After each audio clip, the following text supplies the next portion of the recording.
Welcome, brothers and sisters.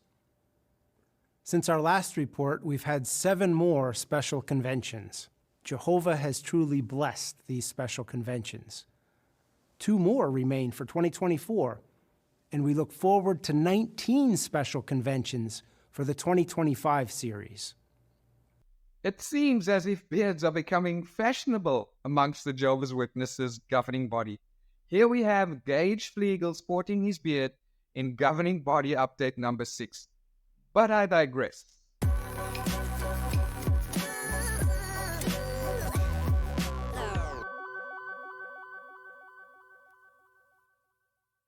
On September the 17th, 2024, the European Court of Human Rights made a landmark ruling against Spain in the case of Rosa Edelmira Pindo Mulla, a Jehovah's Witness who received blood transfusions during emergency surgery against her will. The court's unanimous decision stated that there had been a violation of Article 8 concerning the right to respect for private and family life, and Article 9, which guarantees freedom of thought, conscience, and religion under the European Convention of Human Rights. The case sparked international attention not only because of its significance for medical ethics and religious freedom, but also due to the broader implications it holds for individual autonomy in healthcare. The ruling opens a crucial conversation about the rights of patients to refuse treatment based on their beliefs and the potential contradictions posed by religious groups that may exert pressure on their members to adhere to specific practices, even when life is at stake. In this case, Pindo Mulla was undergoing emergency surgery when doctors, without following the usual consent protocol, administered blood transfusions to save her life.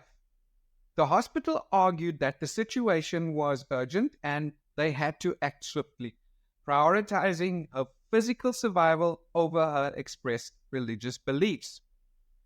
And following the procedure, Pindo Mulla took her case to the ECHR, arguing that Spain had violated her rights under the European Convention on Human Rights by not respecting her decision to decline medical intervention that conflicted with her religious convictions. The court immediately sided with her, concluding that her rights to personal autonomy and freedom of religion had been infringed, and ordered Spain to pay 26,000 euros in damages and legal costs. The ECHR's ruling underscored the importance of individual autonomy and the protection of religious freedom, even in life-threatening situations. The court's decision that Spain had violated Articles 8 and 9 of the European Convention on Human Rights emphasizes that healthcare systems must respect a person's right to make decisions about their body, especially when those decisions are grounded in deeply held religious or ethical beliefs. Now, Article 8 guarantees the right to respect for private and family life, and under this provision, individuals have the right to make choices about their medical treatment and bodily integrity. And this right, according to the court, was violated when Pindo Mulla's wishes were ignored. And then Article 9 protects freedom of thought, conscience, and religion, and the court concluded that the forced blood transfusions violated Pindo Mulla's right to practice her faith. We all know Jehovah's Witnesses' refusal to accept blood transfusion is a well-known and deeply rooted aspect of their religious practice, and the court ruled that Spain had failed to honor this belief. Pindo Mulla expressed her satisfaction with the ruling, calling it a victory for religious freedom and personal rights. She said, "I am very happy that justice has been done," according to a report in AFP, voicing her hope that this ruling would lead to greater respect for the healthcare decisions of others who share her faith or hold similar convictions. Her lawyer echoed her sentiments, arguing that the court's decision would put an end to certain exceptions that had previously allowed some countries, such as France, to override patients' expressed wishes in specific cases.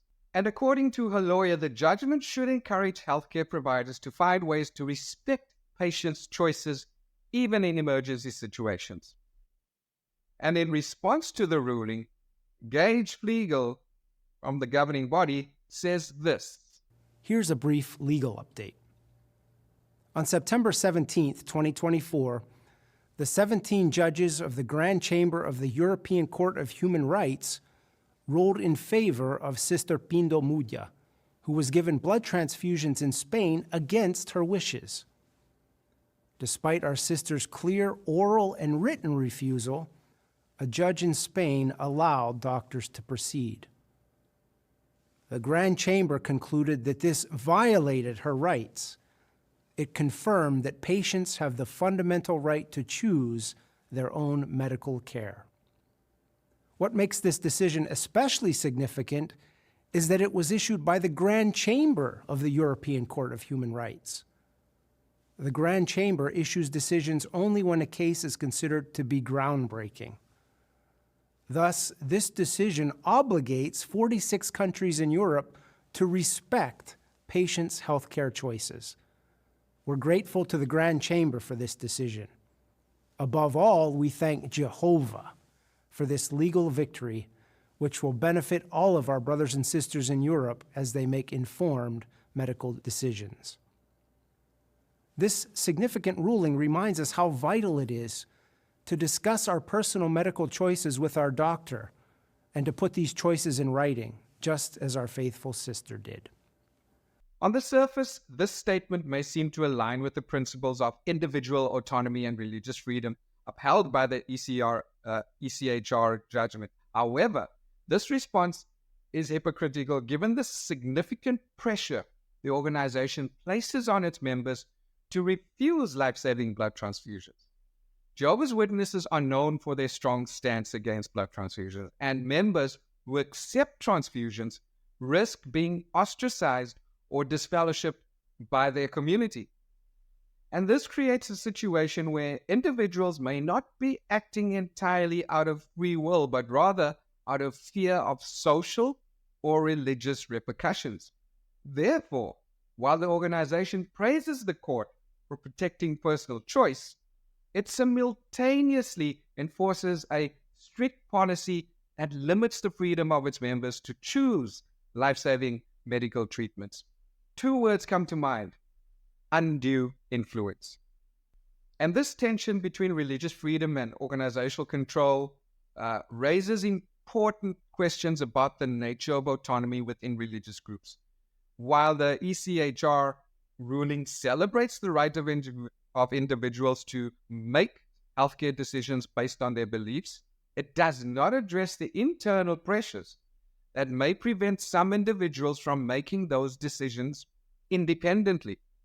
Jehovah's Witnesses are taught from a young age that accepting blood transfusions is a sin and may face immense pressure to refuse even when their lives are at risk. In this sense, the organization's praise for the court's decision may ring hollow for those who feel coerced by their faith community.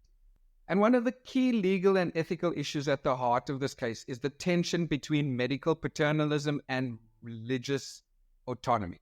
Medical paternalism refers to the idea that healthcare professionals, guided by their expertise, may make decisions on behalf of patients when they believe those decisions are in the patient's best interest. In Pindo Mulla's case, the hospital likely believed that administering blood transfusions was the only way to save her life, thus overriding her previously expressed wishes in favor of what they considered to be a necessary intervention. However, the ECHR ruling firmly establishes that this type of paternalism must be carefully balanced against the patient's right to autonomy. And this judgment reinforces the principle that adults who are of sound mind have the right to refuse treatment, even if that refusal could result in their death. It challenges the notion that doctors, by virtue of their expertise, have the ultimate authority in deciding what is best for a patient. Instead, the patient's own values, beliefs, and choices must take precedence, even when those choices conflict with mainstream medical practices. The ruling also brings to light broader ethical implications regarding how healthcare systems should navigate the balance between respecting religious beliefs and ensuring that patients receive life-saving treatment.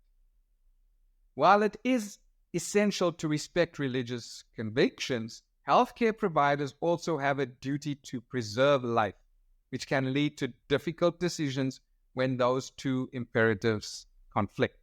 And we know that Jehovah's Witnesses always punt the narrative that they have been instrumental in promoting bloodless surgery techniques, which have become more widely accepted in modern medicine. And these techniques allow patients to undergo major surgeries without the need for transfusions, providing a solution that respects religious convictions while still offering effective medical treatment.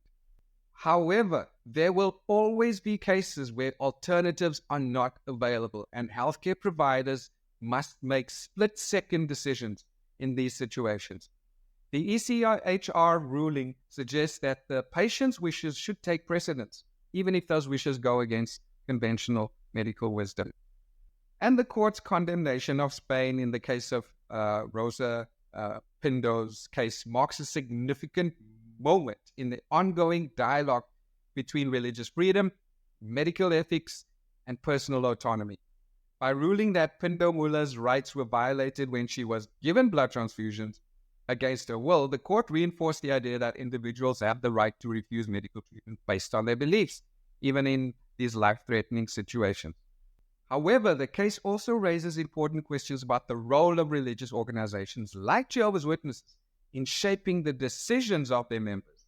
While the court's decision protects the right to religious autonomy, it does not address the internal pressures within religious groups that may limit true freedom of choice. Moreover, the tension between medical paternalism and patient autonomy remains a complex issue, particularly in emergency situations where healthcare providers must make quick decisions. Engaged legal statements can be seen as hypocritical because Jehovah's Witnesses as an organization are known to exert considerable pressure on their members to refuse blood transfusions, even when these are necessary to save lives. And this creates a complex dynamic where individual choice may be influenced by organizational expectations, making it difficult to claim that patients are always freely exercising their autonomy. Thus, while the court's judgment is framed as a victory for individual rights and religious freedom, it raises questions about the balance between personal choice and the collective pressure exerted by religious groups like the Jehovah's Witnesses. The decision calls for respect of healthcare choices, but it also shines a light on the potentially coercive elements within certain religious frameworks that discourage members from making life-saving decisions.